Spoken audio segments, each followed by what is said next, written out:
નમસ્કાર મિત્રો, સ્વાગત છે આપણી યુટ્યુબ ચેનલ એજ્યુ પ્રવાસની અંદર। તો મિત્રો, આજના વિડીયોની અંદર આપણે વાત કરવી છે કેન્દ્ર સરકાર દ્વારા છે રેલવે રિક્વાયરમેન્ટની અંદર એક સરસ મજાની ભરતી આવેલી છે, જેમાં લાયકાત છે માત્ર ધોરણ 10 પાસ અને કુલ જગ્યા છે 4660। જે ભરતીની આજે આપણે તમામ માહિતી મેળવવાના છીએ। કઈ કઈ પોસ્ટ માટે ભરતી છે, કુલ જગ્યા કેટલી છે, લાયકાતની તમારે શું જરૂર પડશે, ઉંમર મર્યાદાની શું જરૂર પડશે, પગાર ધોરણ કેટલું આપવામાં આવશે, અરજી ફી કોને કેટલી ભરવાની થશે, અરજી તમારે કેવી રીતે કરવી અને પરીક્ષા પદ્ધતિ એટલે કે કેટલા વિભાગમાં પરીક્ષા આવશે, તો પરીક્ષાનો અભ્યાસક્રમ શું રહેશે, જેવી તમામ માહિતી આ ભરતીને રિલેટિવ તમામ માહિતી આજે આપણે મેળવવાના છીએ। એટલા માટે વિડીયો છે મિત્રો અંત સુધી જરૂર જોજો અને વિડીયો તમને ગમે તો લાઈક કરજો, આ વિડીયોની લિંક તમારા મિત્રોને શેર કરજો અને આપણી ચેનલની અંદર નવા આવેલા હોય તો ચેનલને સબસ્ક્રાઇબ કરી બેલ આઇકન ઉપર પ્રેસ કરવાનું ભૂલશો નહીં, જેથી કરી આવી કોઈ પણ માહિતીના વિડીયો અમે અપલોડ કરીએ તો એની નોટિફિકેશન છે મિત્રો સૌથી પહેલા તમને જોવા મળે। તો ચાલો મિત્રો આ ભરતીની તમામ માહિતી મેળવીએ। સૌપ્રથમ વાત કરીએ પોસ્ટનું નામ। તો કે પહેલી પોસ્ટ છે એ કોન્સ્ટેબલ માટેની છે અને બીજી પોસ્ટ છે સબ ઇન્સ્પેક્ટર માટેની। આ બે પોસ્ટ માટે સરસ મજાની ભરતીનું આયોજન કરવામાં આવેલું છે, જેમાં આપણે કોન્સ્ટેબલની અંદર 4208 જેટલી જગ્યા છે અને સબ ઇન્સ્પેક્ટરની અંદર 452 જેટલી જગ્યા છે।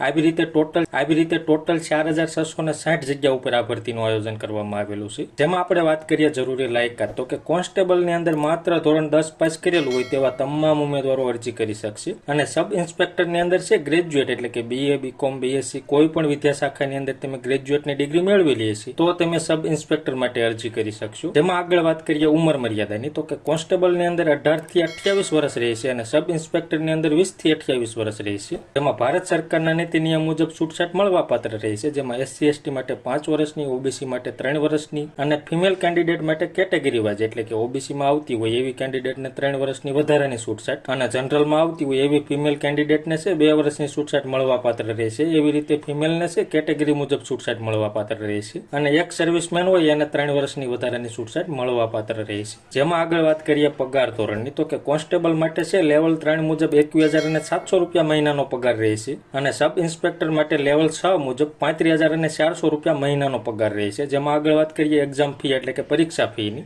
તો કે SC હોય, ST હોય, ફિમેલ હોય અને એક સર્વિસમેન હોય એને 250 રૂપિયા ફી ભરવાની રહેશે। બાકી OBC, EWS અને જનરલ કેટેગરીના ઉમેદવારો હોય એને 500 રૂપિયા ફી ભરવાની રહેશે અને ફી છે મિત્રો તમારે ઓનલાઈન મોડ એટલે કે નેટ બેન્કિંગ, ATM અથવા તો UPI ID દ્વારા ફક્ત ઓનલાઈન મોડથી ફી ભરવાની રહેશે। જેમાં આપણે વાત કરીએ સિલેક્શન પ્રોસેસ એટલે કે પરીક્ષા પદ્ધતિની, તો સૌપ્રથમ કોમ્પ્યુટર બેઝિક એક્ઝામ આવશે, ત્યારબાદ ફિઝિકલ એક્ઝામ આવશે, ત્યારબાદ ડોક્યુમેન્ટ વેરિફિકેશન આવશે અને ત્યારબાદ તમને જોઈનિંગ માટેનો ઓર્ડર આપવામાં આવશે। તો આવી રીતે પરીક્ષા તમારે આવશે। જેમાં આપણે વાત કરીએ પહેલી જે કોમ્પ્યુટર બેઝિક એક્ઝામ આવે એમાં શું પૂછવામાં આવશે, તો કે અંક ગણિતના 35 પ્રશ્નો અને 35 માર્ક રહેશે। સામાન્ય બુદ્ધિ અને તર્ક એટલે કે જનરલ ઇન્ટેલિજન્સ અને રીઝનિંગના 35 પ્રશ્નો અને 35 માર્ક રહેશે। ત્યારબાદ સામાન્ય જાગૃતિના 50 પ્રશ્નો અને 50 માર્ક રહેશે। આવી રીતે કુલ છે મિત્રો 120 માર્કનું પેપર રહેશે અને પરીક્ષાનો ટાઈમ છે તમને 90 મિનિટ આપવામાં આવશે। ત્યારબાદ વાત કરીએ ફિઝિકલ એક્ઝામ, તો એમાં પુરુષ ઉમેદવારો માટે જોઈએ તો કે ઊંચાઈ 165 સેન્ટીમીટર હોવી જોઈએ, 7 થી 80 ફૂલાવ્યા વગરની